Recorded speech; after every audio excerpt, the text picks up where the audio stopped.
Quando è fine agosto, inizio settembre, le temperature si abbassano, le giornate sono più corte, inizia a fare fresco anche la sera e le piante di pomodoro iniziano di nuovo a vegetare, a fare addirittura fiori, ad allegare, a fare piccoli frutticini. Però qui, ragazzi, arriva il grande nemico, se già non è arrivato, la cimice verde o la cimice asiatica, che se decide di attaccare le piante di pomodoro non solo distrugge la parte vegetativa esterna, ma non ci fa neanche raccogliere più i frutti che ci sono qui appesi, che si stanno maturando.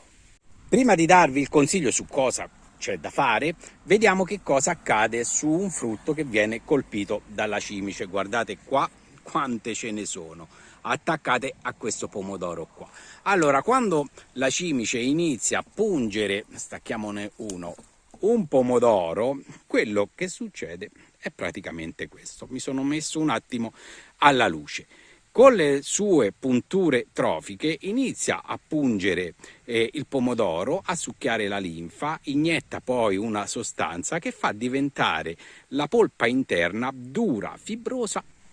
Questo pomodoro chiaramente non è più commestibile, ma vediamo un attimo anche dei danni più grandi. Allora, guardate qua in questo pomodoro quante cimici ci sono attaccate, che lo stanno pungendo. Vedete?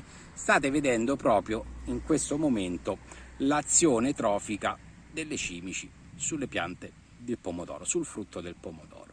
Chiaramente questo attacco è davvero intenso.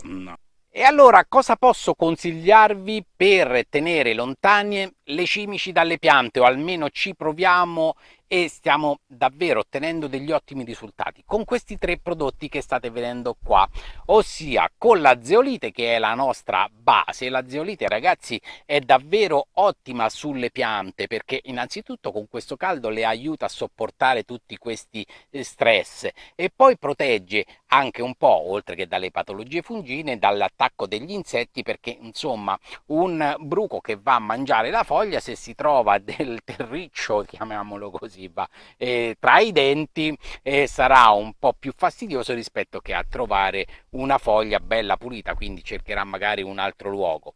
E comunque è anche un disabituante per quegli insetti che hanno l'apparato succhiatore, pensiamo agli afidi, come invece quegli insetti che vanno a deporre le uova. La zeolite quindi fa da nostra base. A questa zeolite dobbiamo aggiungere o lo stop o il sapone molle potassico. Lo stop lo conosciamo tutti, ragazzi, a parte che è un forte insetticida perché lui soffoca direttamente l'insetto e lì non c'è più niente da fare.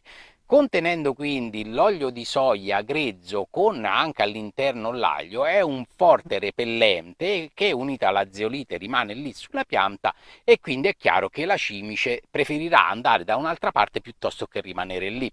Oppure il sapone molle potassico. Il sapone molle potassico è sempre un ottimo repellente disabituante e addirittura, chiaramente lo sapete meglio di me oramai, a forza di insistere, è anche aggressivo contro tutti quegli insetti dalla cuticola cerosa. Inizia proprio a sciogliere quella cuticola cerosa, è un sapone.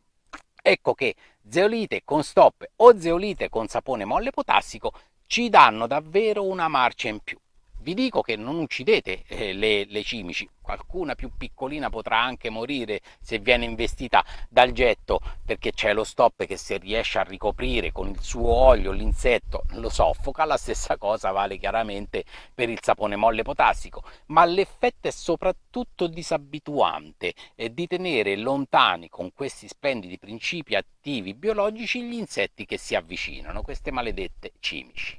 Per quanto riguarda il trattamento, le dosi rimangono quelle indicate nell'etichetta, non vi rimane altro che osservare e fare il trattamento. Quindi, mi ripeto, zeolite più stop o zeolite più sapone molle potassico. Non fate il mischietto di tutte e tre, perché altrimenti diventa una soluzione troppo pesante, troppo aggressiva, troppi oli, troppi saponi e mandiamo in fitotossicità alla pianta. Quindi se fate questi trattamenti, iniziando anche quando è fine luglio in poi, vedrete che avete un miglioramento per tutte quelle zone dove le cimici sono davvero insistenti, posso garantirvelo. Ragazzi, allora io vi saluto così, qui ancora fa caldo, forse lunedì pioverà e mi raccomando iscrivetevi al canale per chi non l'ha fatto, sempre pollice in su, prodotti biologici, ci vediamo al prossimo trucchetto, dai un abbraccio a tutti da Pier Giorgio, buona giornata. Yes, I